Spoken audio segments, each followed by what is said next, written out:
To be here with these 6 leaders from across our state. We know how important it is that you have opportunities to hear from people who are in the field doing this work every single day and facing a lot of the same challenges, but also the big opportunities that you are. And so I'm very excited to introduce this great panel. I have Caroline Black, principal of Bessemer City Central Elementary in Gaston County. We have Nolan Hicks, who is a principal of Warren County Middle in Warren County. Elizabeth McWilliams is the principal of Carroll Middle in Wake County. Marcia Manning is the Innovative Programs Coordinator and former interim principal for Goldsboro High School last year. We also have Julie Morrow, who's assistant principal for curriculum for Rowan Salisbury Schools. Oh, sorry, what did I say? Sorry, I'm sorry, Julie. Assistant superintendent. You want me to be me? I want you to be you, Julie, so we're good. And last but not least, Blake Wiggs is the district mentor in Craven County. So as you can see, we also have a range of roles here, and so you will have an opportunity to hear from them. What I've asked each of them to do is to start by sharing a brief, the brief story of their journey so that you all can have a sense about their school or schools, but also the journey that they've been on so far with Restart. So Caroline, I'm going to start with you. Good morning. Thank you for this opportunity. When I became a Restart school, it was in my first year of my principalship. And so that was in itself a challenge because when you become a principal, you tend to be very much a rule follower in your first year. So then when I came in and was told that I was going to have some additional flexibility, that in itself was a challenge for me. But meeting with Mary Ellis, just to give you a little bit about a background of the school that I serve a 3 through 5, grades 3 through 5 in Bessemer City. It is a small rural area, 80% poverty, approximately 450 students. And when I came in, we had just been identified as an F school. And so I knew I had my work cut out for me. And we knew that there were quite a few challenges to face during that school year. So meeting with Mary Ellis and began to discuss my challenges with her. My first challenge within that school was that we needed a better school-wide discipline plan and that we were sitting at approximately 25% proficiency in both reading and math for those students. And so by meeting Mary Ellis and talking with other Restart schools and having that collaboration, I was able to identify some of the ways that we could make some changes within our school. And I'm proud to say that in less than 2 years later, we are now 1 point away from a C school. So that is quite an accomplishment from my staff. Thank you. That is certainly not me, that is my staff, and it is certainly because of the flexibility that Restart has given us, so I'm excited to be able to share that with you today. Thank you. Thank you, Caroline. And Nolan, would you share with us your middle school journey? Okay, good morning. And again, I thank you for the opportunity to share some of the things that I think that we got right with our Restart at Warren County Middle School in Warren County. And again, my journey with Restart was very similar. One of the biggest differences was that we embarked on applying for Restart my first year at Warren County Middle School, which was the 16-17 school year. And so we had a chance to do very much what many here in the room are able to do. Come to the TIP trainings, come to some of the conferences and meetings, and kind of pick the brain of those who had already begun Restart. One of the biggest, things that we wanted to take a look at was some of the financial flexibility because in that year, it was still very new to the state. It was very new to me as a school leader and even to the leadership of my district. And so having some of those questions answered, having a chance to speak with some of the TIP organizers and kind of map out a plan. With our school, we are on the lower socioeconomic status as far as our demographics that we serve. Our middle school serves about 365 students. So on the smaller side of our middle schools, and when I inherited the school, it was a F school that had been low performing for the past 3 years. And so that first year, I really had my work cut out for me. And so even while I was in the midst of making some changes at the school for that first year, we embarked on the restart model, applying for the restart, and actually coming up with a plan. And one of the things I can see as being my biggest asset was two things: making sure that our restart plan aligned to our school improvement plan. And second of all, getting together a good restart committee. And that committee, my recommendation should be made up of some of your teachers and staff within the school that are aimed at certain curriculum areas, and even those outside of some of the targeted curriculum areas. Because my main thing with Restart, again, it was very new to us as a district, even as a state, to our parents. No one really knew and understood what exactly Restart was on the onset. So having those people come in and be part of our committee brought more understanding to our staff. Again, we took the opportunities to make sure we met with our parents along the way. Much of the support came from our district leaders, along with me attending our Restart TIP meetings. Our district personnel, from our superintendent, associate superintendents, even to our finance officer, was also part of those meetings and those processes. And so we had a chance to meet with our staff, meet with our parents periodically during our first beginning year. Of course, we submitted our plan to the state, it was approved, and so a lot of that went into our success from the past year with our 17-18 school year with implementing much of our Restart plan. And again, any recommendation or advice I can give to any of those out there looking to begin Restart is to, again, get that collaboration, get the partnerships with your staff, also with your parents, because again, any plan that's put forth, you're going to need all of those stakeholders to really implement it and bring any success to our students. And again, that first year, we started out as an F school, and I'm glad to say that we've now moved up a grade level, and this year we're looking at moving into either met or exceeding growth because of the things we use and been put forth with the flexibility that Restart offers. Thank you. Thank you, Ryan. I really appreciate all the themes you all are already bringing out, that you're not alone in this work, and how important the plan and the team that you build. So we'll dig into that a little bit more too, but thank you for raising that already. Elizabeth, I wonder if you can share your journey.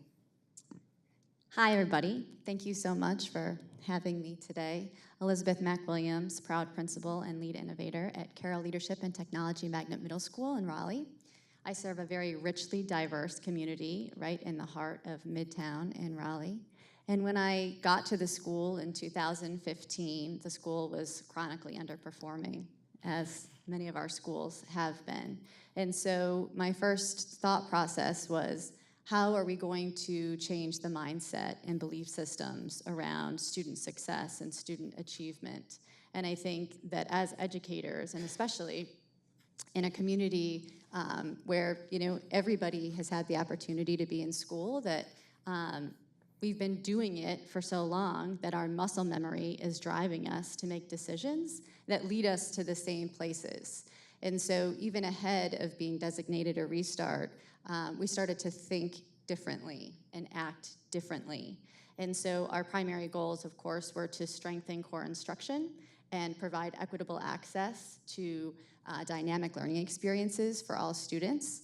And in my second year, when we became a Restart, we began to talk about changing up our schedule and changing up our class and course offerings. And then ultimately, this year we were just approved to move forward with a competency-based learning model, which we're very, very excited about.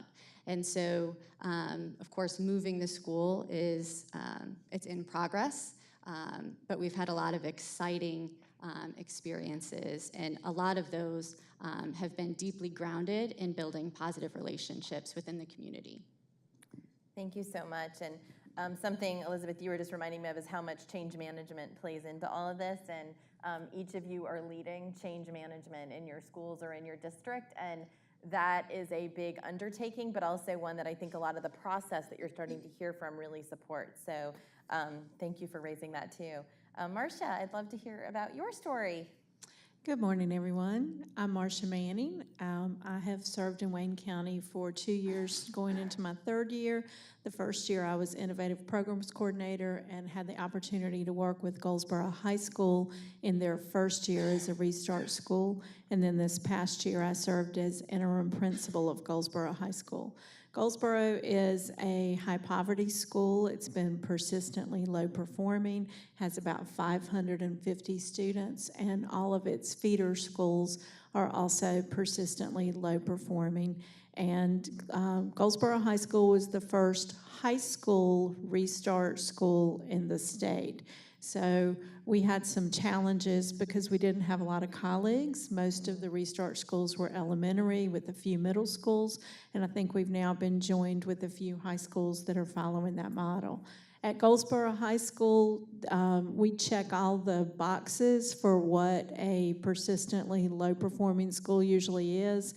We had highly transient student population, high absenteeism, high teacher turnover, a high proportion of lateral entry teachers, and our incoming student population, according to the report card, 7% of those students have the potential to be successful in a high school curriculum.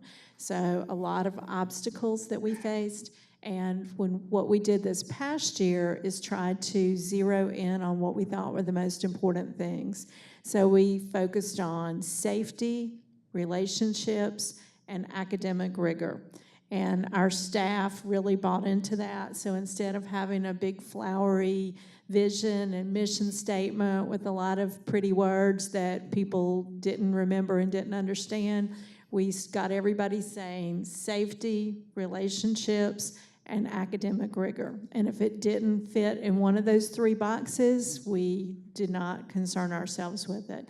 So obviously the things that you do to make your school safe, focus on student discipline, and reducing the behaviors that had students no longer in school. We focused very heavily on attendance and tried to make sure that our students were there and in classrooms so that they could be taught.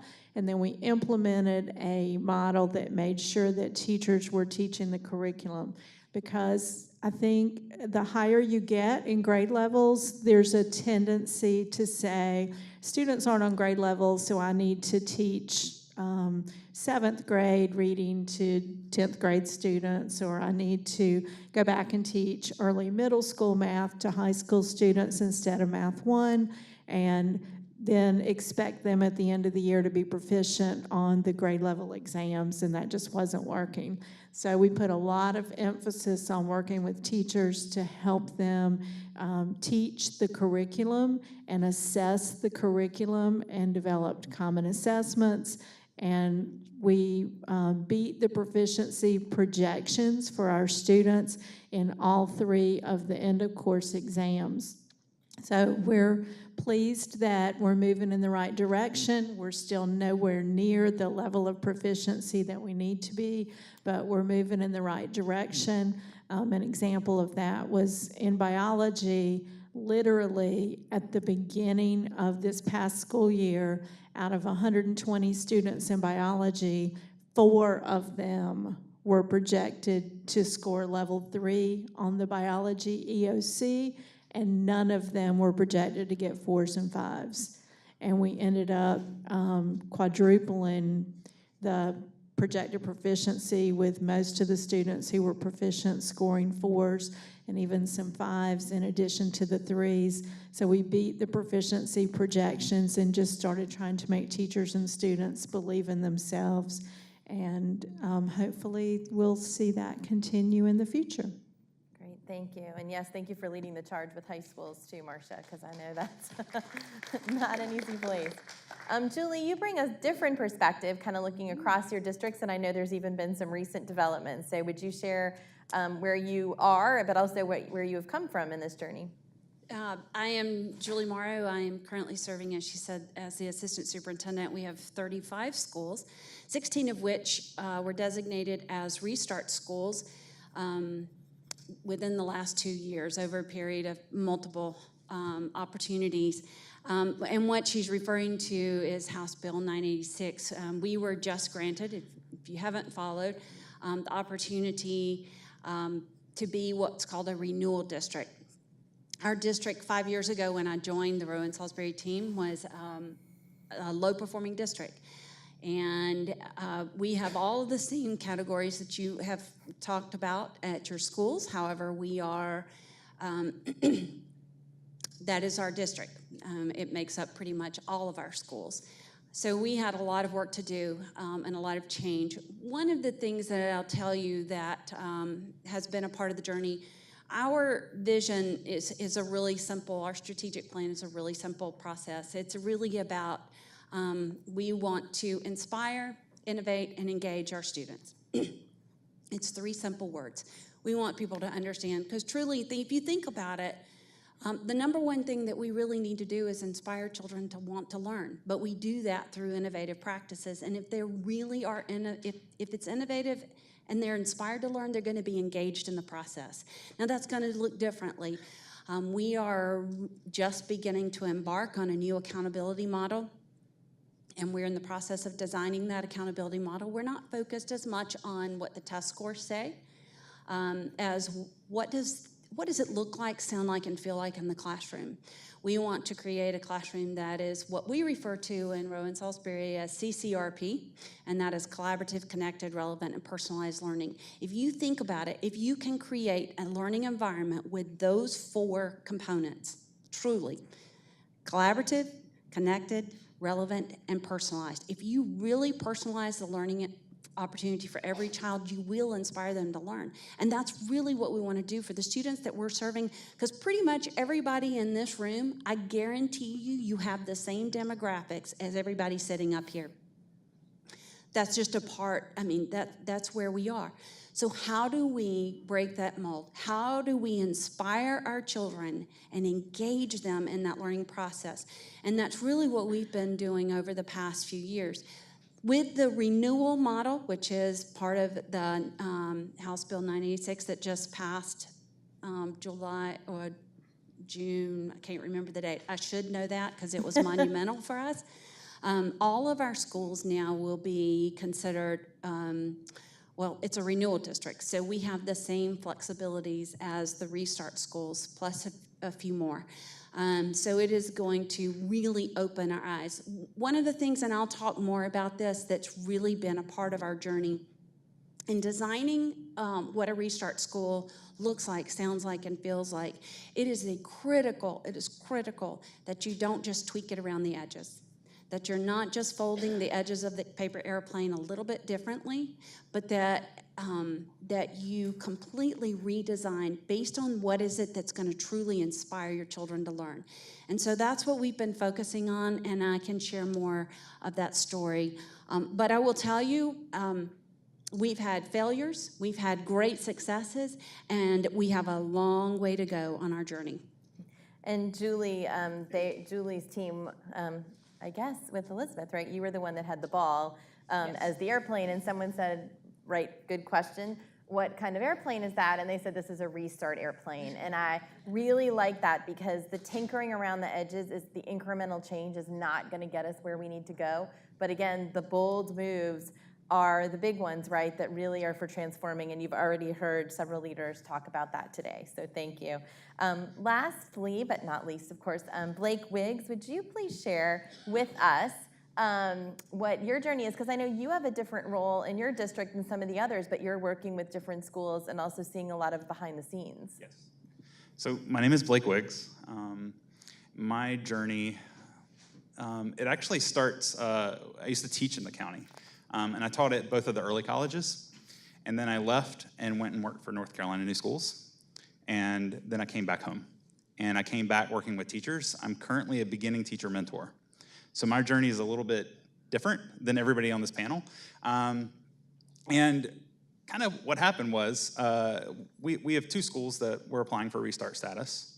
And because of my experience with North Carolina schools, the Cooperative Innovative Schools, and the Rural Innovative Schools, I was asked to would you also mind facilitating some of this work in our district? I was like, absolutely. And so my role is pretty much being invisible and facilitating the design process or design of the conversations, both in the school level with the school level design teams, just kind of like being a thought partner, and you might want to consider using this approach to facilitate that conversation.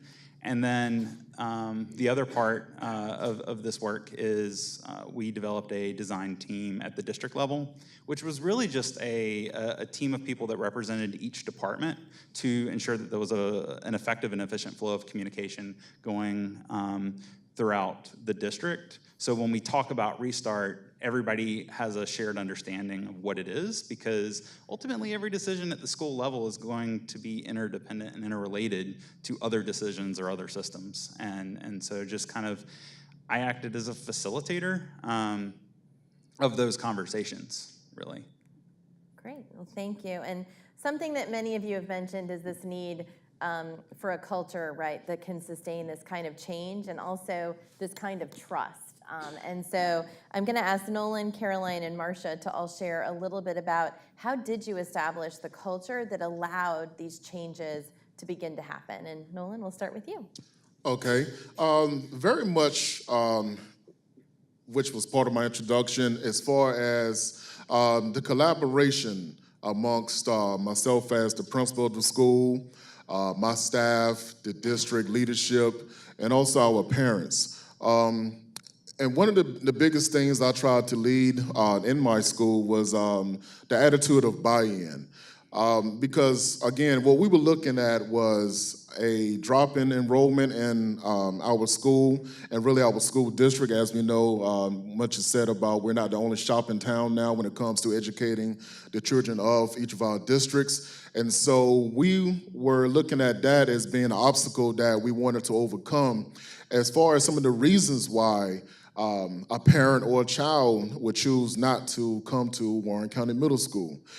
Something very innovative in Warren County was they have established what is called school choice, in which on the middle school level, they have one school which serves K-8, so many of the students from that area or demographics of the county can still go to the elementary school that the parents were comfortable with, the school leadership and some of the teachers that the students have received their K-5 education. They now can go to 6, 7, and 8 at that current elementary school, which is good. And at the same time, on the high school level, Warren County actually offers an early college and also a new tech high school. And so again, following the model that the district set forth, giving opportunities to parents and students to make the choice to remain Warren County students within the school district, we took that approach at the middle school.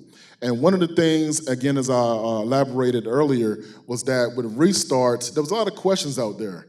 I think even recently, WRAL has done a 3-part series letting the public know what is Restart. I'm pretty sure many of you may have seen that or even participated in that. So again, that first year, as I said, it was a really misnomer as far as what is Restart, what will it mean for our students, and even our staff hearing some of the stories about Restart and the hiring flexibility that may not give them a guarantee of tenure or longevity that they had been used to. So again, my approach to Restart was making sure that it was understood on every level what it was that we wanted to do with Restart, the approach that we were going to take, and the success that we wanted to garner from that approach. And again, one of the main things we did was align our Restart plan with our school improvement plan. The goals in which we set forth in our school improvement plan was to achieve student performance, and one of the other things was to improve the climate and culture of the school. So again, we were looking at coming in, many of the parents choosing not to, maybe send their students to the middle school because, again, it had certain stigmatizations. Again, it was a failing school. And again, we were not the only shop in town. And so I wanted to make sure that we put a positive spin on our school climate and our school culture. Number one, making sure that when parents send their students to school, that the students are safe, The health, well-being of the students are the number one thing. And also, we wanted to take a look at the whole child approach. Even though the number one factor in us providing for the education of children is to see their success, whether it be through state testing or the proficiency that they occur from grade level to grade level. But we wanted to make sure that students had a chance to, learn holistically in their time at the middle school, coming in at grade 6 and exiting in grade 8. So again, with the Restart model, we were able to facilitate that with the district leadership, with our Restart committee at the school, and making sure that we held the public forums, the meetings, letting the parents understand what it was we were going to utilize Restart, and actually having them become part of that and knowledgeable of the plan, and making sure that if that child came to Warren County Middle School, they would have the chance of being successful. Again, one of the things in which we did was we adopted an early calendar. We aligned ourselves with our early college, as I stated earlier. We began school in the beginning of August, which allowed us to wrap up our first semester in December. Those of us who've been around education long enough in North Carolina know that first semester used to end right during winter break. And second semester began in January, and again, that second semester ended in May. So with the Restart calendar flexibility, we were able to go back to that calendar. And what that enabled us to do on the middle school level was to offer certain courses within those semesters. Again, we knew that many of our students coming in were lower in their grade level proficiency than what we really would want them to be. So we were able to offer incentives, enrichment, and also interventions in the areas of reading and math, and also offer some enrichment activities that, again, got the kids excited about being able to come to school, reach their successful potential, and get a chance to work with our staff outside of what they normally would just within their curriculum areas. Again, it was a beautiful thing to see parents and students working with staff outside of what they normally would just within their subject areas, getting to know the students, getting to know the parents, making sure that, again, the child will be successful within their own realm.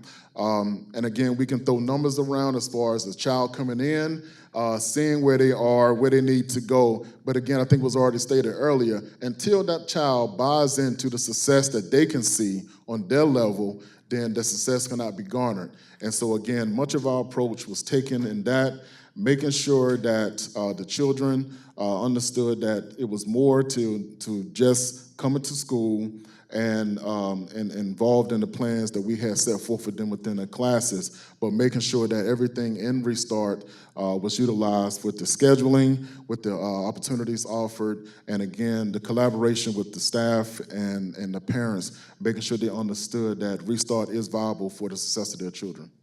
And I really appreciate how several of you have talked about students, right? And it's so obvious, but a lot of times in education, we spend a lot of time talking about what the adults will do.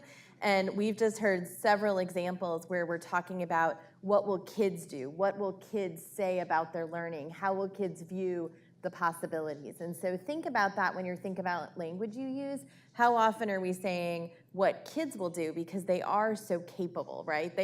We have a lot of Mollies, even if we might not get to see that every day. So thank you, Nolan, for sharing that. And Caroline, I was thinking about you coming in as a new principal and then as a Restart principal. You had a lot of work to do as well, right, in building culture. And I wonder what steps you took that might help others that are in a similar situation or just starting as a Restart school. Absolutely, thank you. I think one of the most powerful initiatives is, like Nolan said, changing that mindset. When I came in and began meeting with my staff in the summer of 2016, before we became Restart, they looked at me and they said, Principal Black, we're the bottom of the barrel. And I knew if my staff saw themselves that way, my students also saw themselves that way, and that was not acceptable. So I knew I needed to change it, and I'm a firm believer in the power of positive thinking. So in presenting the fact that our school was going to become a Restart school, the way that I presented it was not, because you're failing in these areas, we are now becoming a Restart school. I presented that in, we have a new, fresh opportunity for change because there is potential. there. And just by presenting it in that way and letting my staff and students know that you're going to have some additional time for help, you're going to have some additional support coming your way because we know you can do this, really made all the difference in the world. And one of the biggest pieces of advice I could give is to celebrate everything you can celebrate. Even the small celebrations make a huge difference. And then letting everybody know about those celebrations, all of your stakeholders. I remember that first year that we became Restart, we offered an after-school tutoring program with our calendar flexibility, with some additional support, with our hiring and financial flexibility with Restart. And by that October, with our benchmark results, we were the highest scoring school within that county in our reading scores. And that was something to be celebrated. So that was an event where we rolled out the red carpet and everything because I needed that excitement, I needed that hope, that trust that had been built to continue within my school. So we celebrated every small success that we could, inviting parents in, inviting community members in, and really letting everybody know what's going on in our school and the positive changes that were taking place to be able to continue changing that mindset. And I think by doing that, we built that sense of confidence within our staff, within our students, and within our community. So that's probably the biggest piece of advice that I could give, is to really promote it in a positive way and to celebrate as much as you can as those small changes take place. Thank you. And Marcia, I've had a chance to know you as principal in different schools, and I know culture is very important to you as well. So I was hoping you would shed some light on that for us. Thank you. Culture building is probably the most important thing that you can do to transform a school. The very first day I ever walked into Goldsboro High School, probably 2.5 years ago, I walked into the office and an angry young lady who was a student looked me in the eye and said, "Why are you here? This is a bad school. This is a terrible school, and I'm getting myself out of this school as soon as I can." And I just was like, wow. So we put forth a huge amount of effort to tell a different story about our school. So the things that we did last year, we started the school year with a huge community initiative where probably 30 people that included the mayor and county commissioners and local mentors and all kinds of advocates showed up on the first day of school, which happened to be pouring rain. And as the kids got off the buses, they greeted them with the umbrellas, cheered for them, said, "Welcome, welcome, we're so excited to have you." And the kids loved it because they felt like celebrities. And had assemblies where graduates of the school told them what an amazing school it was and how proud they were to be graduates of Goldsboro High School, and talked about Cougar Pride, and just set the tone on that very first day. We started a journalism class that said as their theme for the year, who are we and who do they say we are? And how can we convince people that we're not who they think we are? So our website, which I encourage you to go to, ghspride.com, told stories all year long about the amazing things that our kids were doing and the important part of their community. We also had a lot of conversations with faculty about how amazing our kids were. Everywhere I went, I talked about how terrific they were, because the truth is they are incredibly resilient. And the kids that come to my school had to often go home, raise siblings, hold down jobs, be the adult in the house, figure out how to get the laundry done, figure out how to get themselves to school, figure out how to get their own children to daycare so that they could then get themselves to school and still get to school and show up prepared with materials and homework. And so I started telling the staff, if we took our students and we swapped them for a couple of weeks with the students at the highest performing schools in North Carolina, and we said, you live their life and we'll live, switch lives for a couple of weeks. I said, my kids are going to survive. Our kids know how to find a place to stay and how to get something to eat and how to take care of everybody. They're going to be just fine, and they're going to go, wow, this is easy. All I have to worry about is school. And some of those other students in a couple of days are going to fall apart and say, what? You know, where am I supposed to live tonight? Because a big proportion of our student population is homeless and has to hold down multiple jobs and comes in on Monday morning frustrated with what they've had to deal with over the weekend. So trying to build that appreciation in our staff and in the community about what our kids are really going through and appreciating their incredible resilience and what they brought to the table, and then helping them when they showed up frustrated and angry to think, what happened to make them that way, and how can I not add to that? How can I help them to get through that and feel like we're advocates? So we started an advisory program where all of our faculty became an advisor. We put a lot of focus on attendance, and we also tried to transform the culture by, and this was a real controversial move, we eliminated the positions of the behavior intervention support specialist. You have at a lot of tough schools these people who are supposed to help with behavior, and I told the teachers, we're going to do that. You're going to be just fine. We are going to be the ones that teaches them how to behave in the classroom, and we're going to always treat them with respect, and we're going to model for them how we want them to feel. And then we put that money into things for the kids. So we did, we visited 18 colleges and universities. We took every single grade level, did a college visit in the fall and a college visit in the spring, and took as many kids as possible. And we got them walking on college campuses so that they could see themselves as being part of that. And we went to everything from the big universities like State and East Carolina University, to a lot of the HBCs, to also a lot of the smaller community colleges, private colleges. So they saw on a single trip multiple different colleges on that day. And we made it very affordable, and we put them on charter buses because we wanted them to feel really good and really special. We also took a trip to Washington, D.C., did the same thing, tried to make the kids feel really special. We celebrated all the good things that they did, celebrated their grades, honor roll and principals list, and then held them to a really high standard for their assessments. So I had to teach them what a common informative assessment was. I had to teach them that the standards aren't going to drop, and if that brings your grade down, I'm sorry, you need to study more. And they learned how to take tough tests and be prepared better at the end of the year. But a lot of that was about believing in them, teaching the teachers to believe in them, teaching the community to believe in them, and celebrating how truly wonderful and awesome those students were.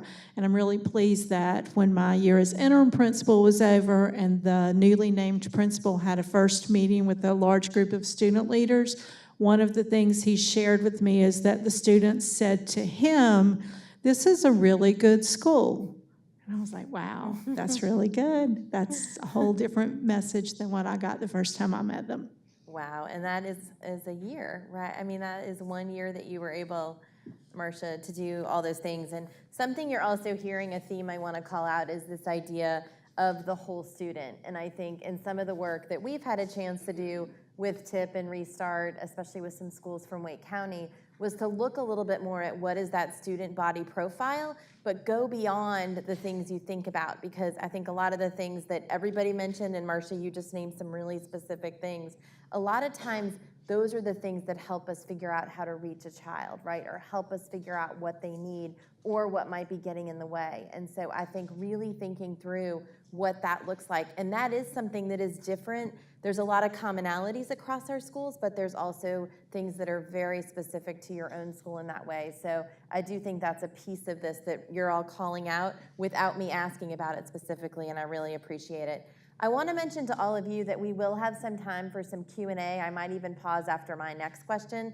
So if you want to grab a sticky and jot down a question that you have, they're sharing so much, but you might also have a burning question that you'd like to ask. And so I have one more question I'll ask, but then I'm going to pause and see if there's any questions from all of you as you hear, because they're just bringing up, my notes are crazy up here based on what you're saying. I would like to turn a little bit to this idea of building your team, because I mentioned before, everybody said we couldn't do this alone, we had to have a team, but how do you make sure you have the right people as part of that team, as part of the leadership team, as part of an advisory group? You've named a lot of things. And so, Blake, you specifically mentioned facilitating a team, so I was going to start with you, but then also ask Elizabeth and Julie to share. You've each built teams in different ways as well. So, Blake, would you mind sharing kind of what that's looked like for you? Okay. So, the funny thing about design is it's really messy.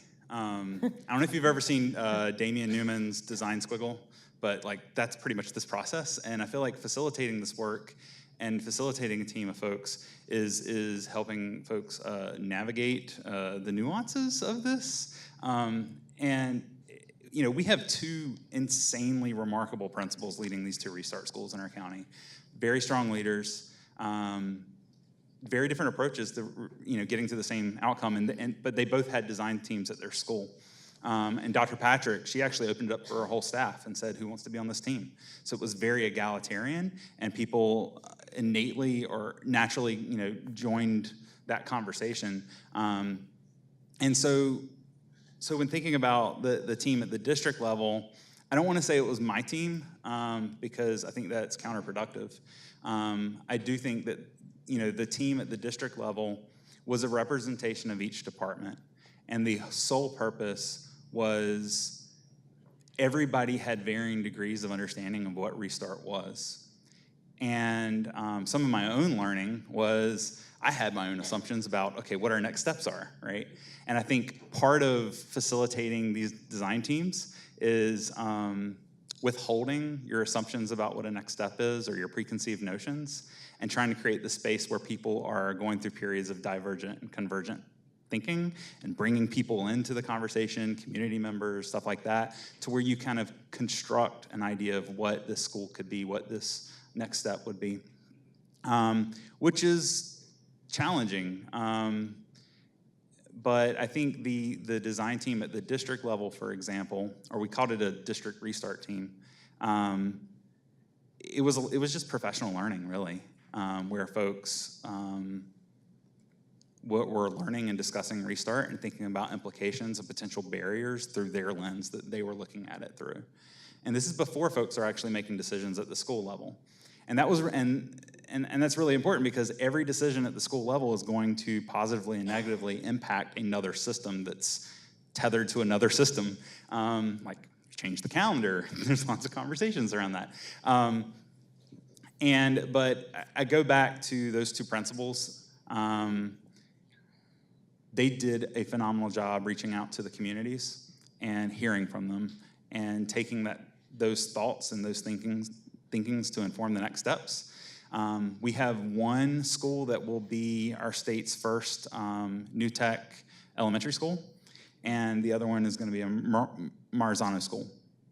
And the way that they came to those conclusions were really through a lot of conversations. And I think that's pretty much it in a nutshell, is communication is so essential for this work, I've noticed, just as an observer.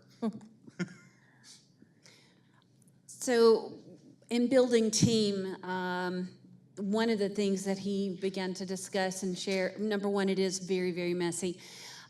One of the things that we've done that is really critical is giving them the opportunity for professional development. Now, this is not professional development that's like any other. We've done a lot of go and sees, and it's not go and sees. Some of it has been to go and see other schools, but some of it has been, we took all of our high school principals to California, and we took them to the design school at Stanford University. We read the book, Designing a Balanced Life. We've read multiple books like The Main Thing or The One Thing, which is a great book, by the way, and The Advantage.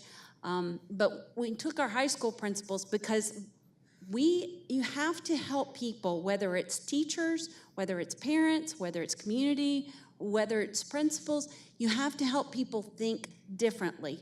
Because our initial, going back to the airplane example this morning, and when you're building your team, the first thing your team wants to do is to build a traditional airplane. They want to because they still have the blinders on for what they've only been allowed to do in public education for so many years. And now that the blinders have been removed, it's hard for them to see anything except what their eyes have been trained to see. So you have to provide those opportunities in building your team's capacity. You have to provide them with the opportunities to think differently, to build differently, and to know that it's okay, and to know that it is a messy, messy process. When we took the team out to California, and that's just one example, you know, they were like, well, why couldn't we do this? We were like, you can. And it's removing those, the barriers have been removed, but it's allowing people the opportunity to be able to train their thinking to go beyond what those barriers have always been. Another thing that we did was to provide professional development. We hired, we consulted with the former CEO of Food Line. Now, you may think that that is crazy, but if you think about the opportunities that we have, really as principal, you are the CEO of your building. And it is critical for people to be able to think from that perspective. What is it that they did differently? And the CEO, Rick Anasetti, he helped us to think through with what's called breakthrough thinking. And all of Food Line, and he also worked with Fresh Market and one other organization, I'm sorry, I can't think of it right now, it doesn't really matter. Because what he was trying to do was, what is it that we can do differently and to really push people? Well, that's just tweaking it around the edges. And he would push our principals, and he's been pushing some of our directors. Well, that's a great idea, but how is that any different than what you already had access to do? Because again, a lot of what people were beginning to think in the initial process were things that they already had access to do before we had restart flexibility. Well, the restart flexibility removes some of those things that we couldn't do, but people still can't do it. So providing that professional development. And then going to see, when we went to study the work at Millikan, which actually I'll be going with our middle school principals and assistant principals tomorrow to Millikan. We've gone and visited other organizations and other companies. It's looking beyond what we've always done, because it's about what is it that, if we look at it from the perspective of, and building that, starting with the why. Why is it that we need to do this? And that is a critical piece for teams to begin. And if you can wrap your head about, well, why are we doing what we're doing? And then begin to build from there without any boundaries. Just dream big. Dream bigger than you've ever dreamed before. If you didn't have any of those barriers, how do you get there? And what is it that you need to do? So the biggest thing I can tell you to do in building team is, number one, build capacity. Give them the opportunities. Give them the freedom and the flexibility. Don't just say, okay, dream big, because they can't. We have to be able to provide them with that support, and they have to there's a saying in the movie with Santa Claus, I think it's the Santa Claus 3, I love children's movies, but you have to believe it. Some people have to believe it to see it, and some people have to see it to believe it. So be able to provide both ways for your team members. Thank you, and I'm really reflecting, Julia, on just how much the culture that allows people to trust, to go on this trip, to ask the hard questions, and then to come back and try is linked to building the team, right? We can't separate those two, so it's been helpful to hear both, but you really just brought that together. Elizabeth, would you be willing to share about your team at your school? Sure, thank you. So when I first joined the Carroll family, 72% of our faculty and staff had been evaluated as distinguished, yet less than 40% of our students had earned proficiency on their end of grade tests. And we know that end of grade tests really don't define our kids, right? But it's difficult to create a case for change when you have a team who believes, hey, I'm doing everything that I can. This is a kid problem or a family problem, right? So all of us in here, I'm sure that we all believe that every child deserves a relevant, rigorous, and meaningful learning experience, right? We're working to eliminate the predictability around student achievement, but we haven't done it yet. And the things that we're doing in schools haven't resulted in the outcomes that we desire. And so the first thing that we did with the faculty and staff is start to have some crucial conversations, right? Are we doing everything that we can? Are our schedules designed for all students to be successful? Academics are important, but what are we doing around social emotional learning? What are we doing around character? We know what kids need to know, but do we know what we want kids to do with what they know? And so all of this work, all of these conversations led to, hey, are you here because you've always been here and this is a job that you've had for a long time? Are you here because you like that, the school day ends at 2:15 and you can get home? Or are you here because you are truly passionate about this richly diverse community that you're serving, right? And so I think that you have to be really brave and you have to be able to dig deep and say to people, this is where we're going.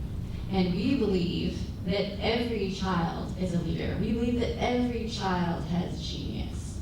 And we can say that, but until we start to put it into action, really we're not doing what we set out to do.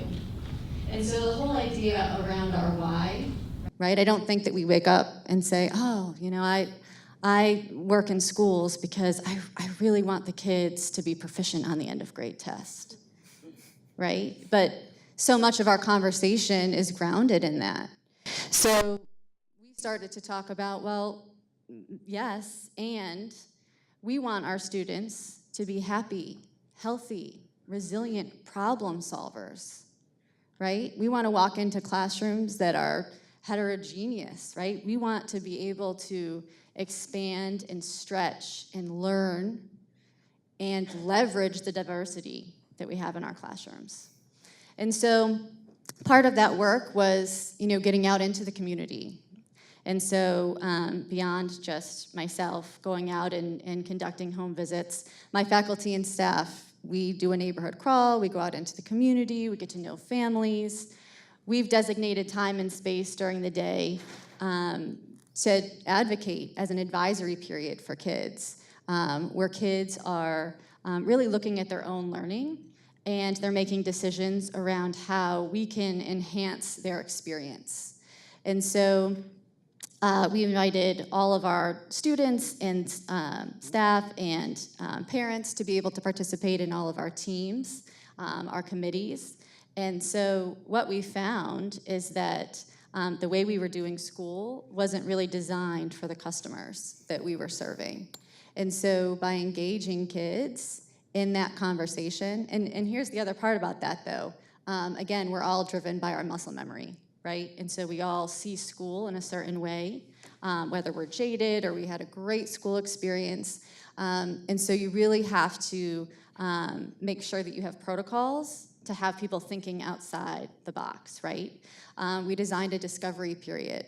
At the middle school level, kids don't have a recess, right? So we wanted to make sure that they had voice and choice and they had a brain break and that they were active and that our teachers had those same opportunities, right? Just because you're a social studies teacher or just because you're a science teacher, that doesn't mean that that's your sole interest, right? People are people, people are humans. And so we have to look beyond students and teachers and parents and see the complexity in our communities and leverage that.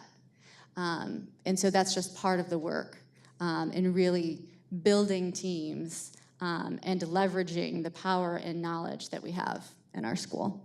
Thank you. And one of the things I think that's also interesting is a lot of schools will tell you, we've heard mentioned here about social emotional learning, right? About building in this innovation and meeting the needs of students. Once again, like you all have just so gone straight to the student, and I appreciate that so much. And what's interesting to me is that research shows again and again, like if you look at research around SEL, that if you implement an effective SEL program, which I would say really is pervasive throughout a school, achievement will go up. I mean, they've done research studies that'll show 11 points and other things. And Yet a lot of times that's the thing we do the first week of school and then we stop, or that's the thing that we think we don't have time for, right? And so what I'm hearing here from every single one of you is how much you looked at that whole child, but also building that in. And I just want to call that out because you don't necessarily need Restart to be allowed to do that, but maybe it gives you that pause to say, hey, that's a priority, right? And a lot of times I think we don't necessarily make it that. So I appreciate that. Did you want to mention something, Julie? I did, and I wanted to kind of piggyback on something that you said and that Elizabeth said too. And I just want you to stop and think for a second. As schools, historically, we are the only place where we focus on a child's deficiencies. And that's what we focus on more than if we really focused on every child brings a gift to the table. Every child has a gift that they come to school with, and sometimes we squelch it by focusing so much on their deficiencies. And I think that that's what Restart allows us to do, is it takes away some of those, it does create that pause, and it takes away some of the barriers, and it helps us and allows us to focus on what is it that that child brings as that gift, and let's focus on that gift. Because if we focus on that, then you know what? The rest of it will come. But the child needs to feel success. And a lot of the children that we serve in our schools, all they've ever been told is what they're deficient in and not what their gifts are. And that starts so early, right? And that's the hard part. That's a great point, Julie. I appreciate that. Does anybody have a question that you would like? Does anybody want to ask a question of any of the panelists before I move forward to asking for their advice? Any questions that you all have? We have a couple minutes. Yes? So you talked about, what's your name again? Caroline. Caroline, you talked about how discipline was one of the things you identified as could have been being a barrier for moving your kids academically. What did you do about that specifically? And then how did you use this Restart model to push your students' academic achievement to where in 2 years you're 1.5 C? Great question. He was asking what we did specifically at our school to improve the discipline, because if that is an issue, your children are not going to be able to learn. So what we did when we developed our team, we brainstormed ways to really build a school-wide discipline system, thinking outside of the box. And so we developed an alternative to suspension program, and we developed what we call the Calming Classroom. And it actually derived from being able to visit Rocky River Elementary. Miss Adrienne Perry was doing something very similar. The demographics in her school was very similar to the demographics in my school. And so visiting with her and having the opportunity to spend time with her kind of helped with the ideas to develop our own alternative to suspension program. So when students are sent to the office, they're not really sent to the office, they're sent to what we call a calming classroom. And we used our hiring flexibility to hire an additional support staff to facilitate that room. And basically students who are have some type of emotional breakdown or are not able to be in the classroom to learn at that particular moment, they aren't sent home, because if they're home, they're not learning. They are removed from the classroom for 10 to 15 minutes where they go through therapy stations for about 5 minutes per station to calm them down, to get them kind of back on track. They're put back in the classroom and able to have a good rest of the day. And it actually, it decreased our office referrals, our out-of-school suspensions by 70%. So that is more students in the classroom for a longer period of the time, learning more. But being able to use that hiring flexibility to hire the support staff to be able to facilitate that was crucial. And also we provided some professional development during the summer where the teachers were able to trade out work days and be able to come in during the summer where they're fresh, they're not overwhelmed, the school year hasn't started yet. And so we were able to provide 2 days on what that would look like and what that program would mean, and be able to allow them time to provide feedback and to be able to do some team building and collaborate, and also do some training with PBIS, positive behavior support. Great. Academic achievement, how did you get your kids to go from F to potentially C next Okay, with the academic achievement, first of all, they were in the classroom more. When I first came, we had a tremendous number of out-of-school suspensions where our students were sent home 3 to 5 days at a time, and so that in itself caused many deficiencies in academics. So just being in the classrooms more helped increase that achievement level. Also, being able to provide the additional professional development that we needed throughout the year, we actually extended our school year time. So by 15 minutes, and we're very excited to be able to do that again this year.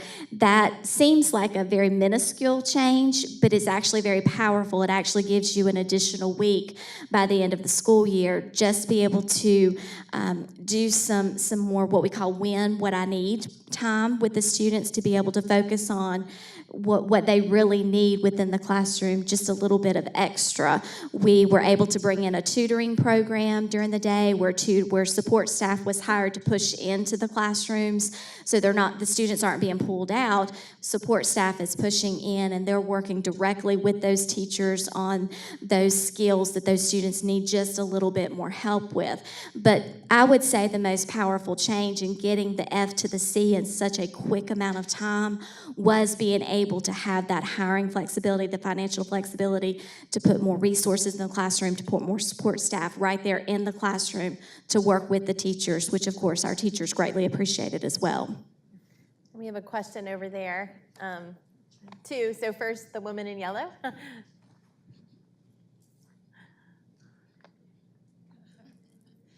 Good afternoon.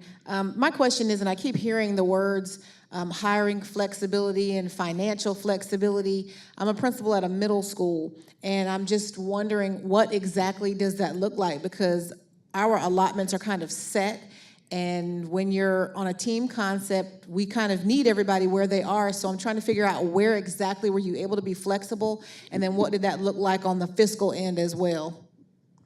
So I can start from a district perspective. So that hiring flexibility, one of the things is we allowed principals to look at, they did have a certain allotment of teachers or to their building, but some of them took a teaching position and traded it in and used that money to hire. Some hired, you were talking about your classroom where they went through the rotations. We hired someone, a classified person that came in and did mindfulness, and that's just one example, and taught the children how to de-escalate and how to work through. And then they used the rest of that money that was with that position to do professional development, or they may have hired another person. So it was just the flexibility in that way. There were all kinds of examples of where they would look at their allocations. And I'll tell you, this may make some people scared because it's about to freak the HR team out right now, and I'll just tell you, the assistant superintendent of operations. But some of them traded in like a part-time custodian, the position, and they traded in the custodian position, and they used that money to be able to, hire whatever that they had deemed necessary for their school. So again, it's just using that flexibility. And because we're not bound by the class size, they might increase it by 1 and, or 2 and make the classes a little bit larger. We also, now hang on, think about this. Okay, we're a one-to-one district too, so all of our students have devices. So what we did was one teacher would teach, it was a blended model, so the students would spend half of their time with a face-to-face instruction and, in guided instructional time. And then while they were working on different, projects or different components of what they had learned during their guided time with the teacher, their face-to-face time, there was a classified person. Instead of hiring 2 teachers, so that one teacher, we paid that teacher more to serve more students. So we used some of the monies to pay the teacher more, which helps in recruiting teachers. I will tell you that's been a huge piece. And then classified staff. So again, it's just, it works, and that way we're not Also with subs, I don't know if y'all have this, but you have a math or a science teacher and you cannot fill it all year, and some of our hard to fill schools are hard to staff schools. And so paying teachers more and letting them serve, some of our master teachers serve some of those students at the, they have access to a really top-notch teacher half the time, and then the other half, and that the classified person support staff works with the teacher, and it's been a beautiful match and helped our students significantly. Great. I think there's another question maybe right in front. Let's see. Good morning. I hear of student growth mindset. Could you share with me some specifics did you all use to teach teachers to have the growth mindset? Anybody interested in taking that one on? Marcia or Elizabeth? I can't tell which one wants to. Or both of you? We instituted a morning time at the school with a modified school day. So our teachers work from 8 to 4, and our high school students come to school from 9 o'clock until 3:50. And from 8 to 8:30 every morning, our faculty meets collaboratively. We're the Cougars, so in a time we called a Cougar Call.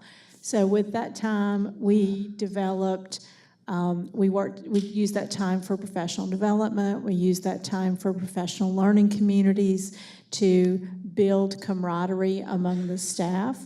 And a lot of the professional things that we did were helping teachers think about growth mindset. So we looked at some of Carol Dweck's work. We looked at some of the great videos and resources. We talked about what growth mindset looks like in terms of giving students feedback, about the fallacies of praising kids for things they haven't really done and saying, great job, but not giving them specific feedback. And then as education leader, I tried to model that by giving the teachers really good feedback as well. So we required the teachers to, every 4 weeks, develop a formative assessment that was a common formative assessment when the same things were taught. And they had to submit to me as the principal the pacing guide, the common formative assessment that was aligned to standards, a deep data analysis that was broken down by student and by standard to show which students had mastered the standards and which ones hadn't, and which questions the students struggled with, along with a reflection about how they taught the things that went well and how they taught the things that didn't go well, and if somebody else taught it and their students did better, to have collaborative conversations, and they submitted that to me. And then I spent the time on a lot of weekends reading through very thoroughly their assessments, how their students did, and in particular the reflections, and emailing teachers individually very specific comments in response to their reflections that modeled how to give very specific feedback. Then for the students, the common formative assessments were the toughest tests that they had taken because they were modeled after end of course assessments, NC final exams. We used release test items and SchoolNet test items so that the students were getting the curriculum regularly, and we counted it. There's a lot of people that tell you don't count formative assessments like STAR testing and things like that. But what I found at my school is that there was a lot of what I call fluffy grades. They were doing really well on worksheets. They were doing terrific on math worksheets where they could use their cell phones and photomath it with apps, and then when they had to actually take assessments, they were bombing. So when I had kids and parents, including parents on my parent advisory council that were really angry because these horrible assessments were bringing down their children's grades, the conversation was, well, how are they making hundreds on worksheets and 20s on assessments? And I wouldn't budge on it, and we slowly built the mindset among the students that they did have to work hard, they did have to learn the content, And one of my biggest victories was at the end of the year where one of my biggest parent critics told me that her child came home and had gotten 100 on a common formative assessment, and they both celebrated and they both cried because we had to teach true pride for true work, which is the growth mindset theory, instead of just great job. Yeah, thank you. Okay, yeah, Elizabeth and then Caroline, and then we will wrap up. I know we've had so many great conversations. So. And I'll be quick. But I think when we're talking about growth mindset, we're talking about deeply rooted beliefs. And I don't think that there's a single professional learning opportunity that can really address that. Mm-hmm. And so for us, we partnered with Positivity Project. We're just trying to better know ourselves so that we can better recognize strengths in each other. We're spending a lot of time building relationships among the staff and then also with students. I think a lot of times we have teachers, I mean, nobody's going to go into an interview and say, oh, you know, I don't believe that all kids can learn. But we know that people have those beliefs. And again, I keep talking about muscle memory, but we have institutional muscle memory that leads us to different things. And so any kind of restorative work, and then differentiated professional learning. You know, we've done sessions with the Racial Equity Institute, and we've done, you know, Carol Dweck, and we've really had to look at how students are performing and how students feel about their learning in our classrooms and come to terms with that reality. And I don't think until you do that deep dive, and I also don't think it's a single opportunity, it has to be ongoing, that really you're going to have the results that you desire as far as a cultural shift and what the entire school community believes about kids and student learning. Great, thank you. One of the specific strategies that seemed very effective for my school, 18 out of 22 of my teachers are within their first 5 years of teaching. And so that's a little bit of a unique situation. But one thing that I found was that when we would go over data, the teachers didn't really know what to do with the data to create that growth. And so I had our accountability department with our district. We partnered with them. We had a data integration specialist come and visit our teachers on a monthly basis. Could be bi-monthly, but we chose monthly. And those specialists not only showed my teachers the data, but then we brainstormed and collaborated again on what to do with that data to get the growth that we needed. And that made a huge difference within my teachers. And I would say that was definitely a positive strategy that we're going to continue. That's great, and I really appreciate all the strategies. Do we have time for one more question? One more? Okay, one more, and then I'm going to ask everybody to give their final advice, which I know they'll weave in lots of pieces that have come up. So one more. Just a question about instruction overall. So I'm a principal at a D school presently, and when I looked at my data, I saw that the grand majority of the students have come to me low from the first time they ever bubbled in a bubble. And so I guess my question is, what does it look like as far as getting teachers to still teach the standards, but teach them to the kids where they are? Because I can't test you on an EOG that's on a 6th grade level when you're still on a 4th grade level. So what did that look like for you all when you're trying to transform the learning? Nolan? I can speak to that. And again, it goes back to your initial question about the flexibility. And so again, I was able to utilize Restart with the calendar flexibility, which fit right into my scheduling flexibility.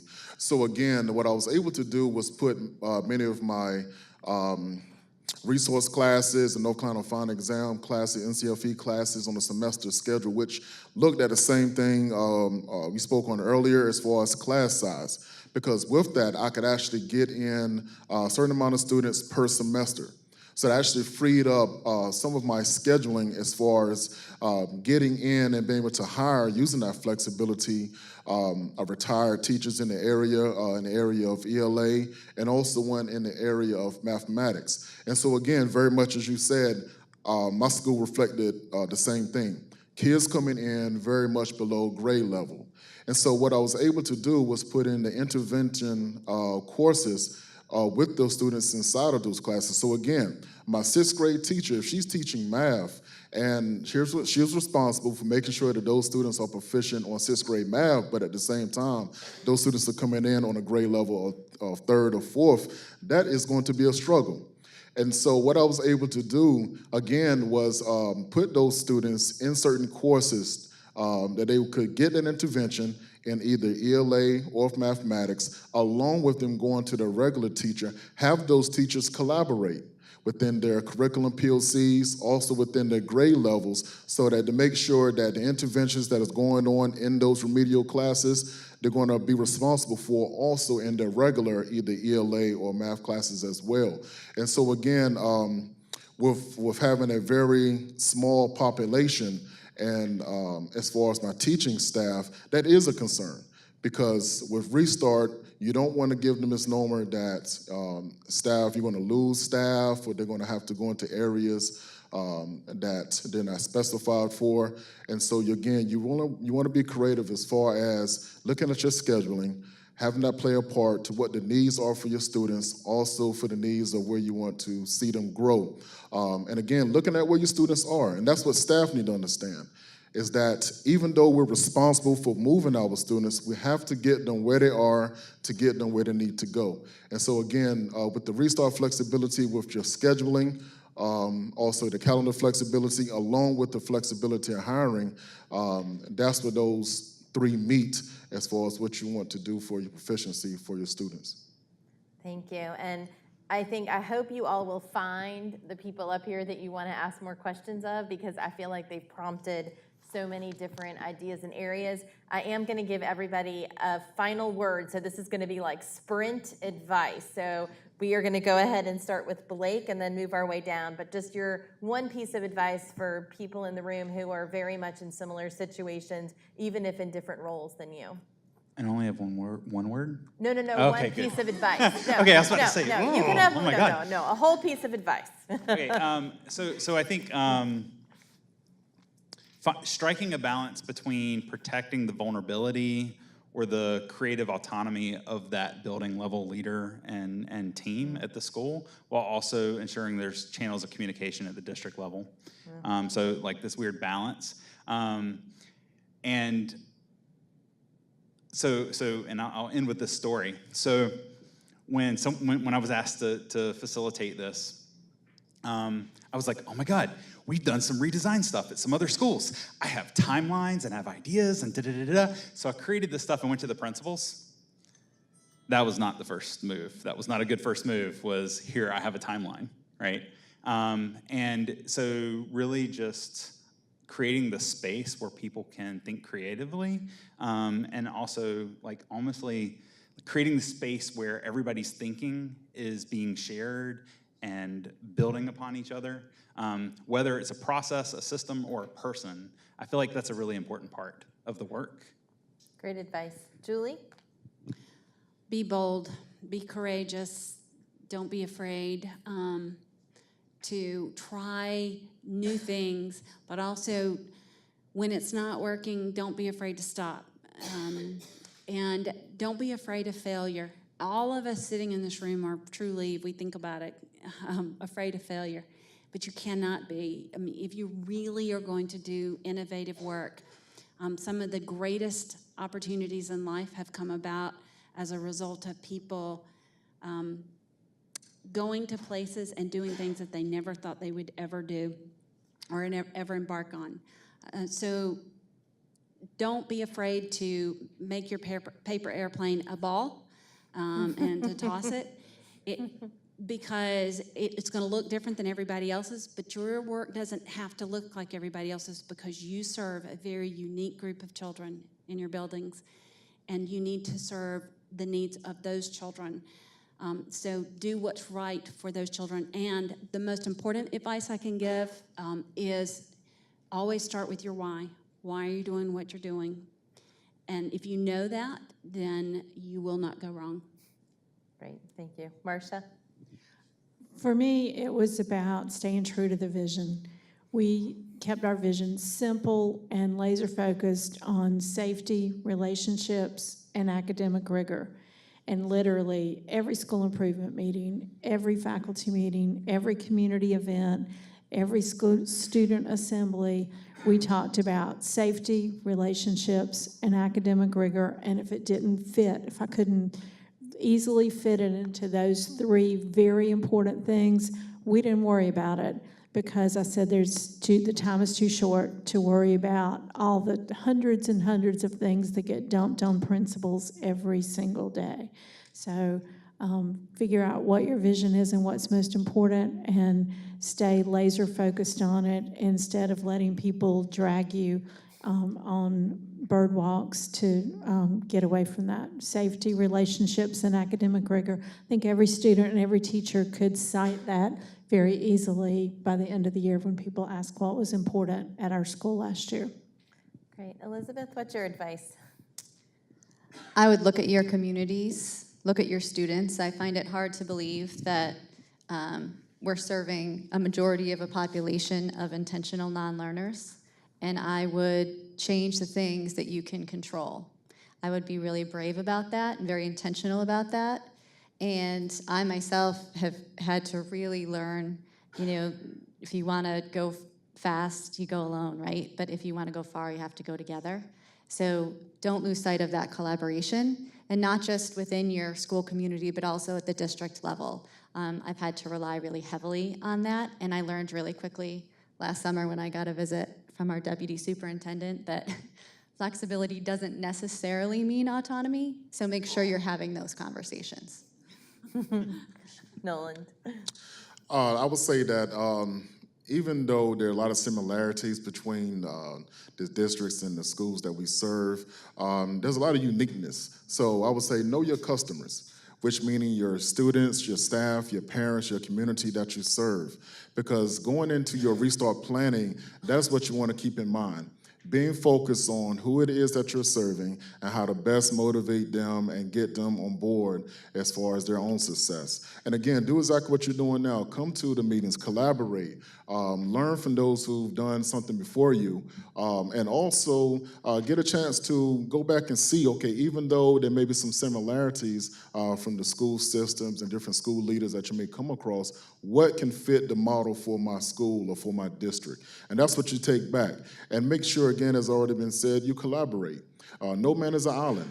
Only success that would be garnered will be the success from everyone involved, meaning yourself as the school leaders, your staff, your students, and also your parents. So again, just continue with the good work, the good research, and make sure that you do have all your stakeholders involved, working towards the overall goal and success of your students.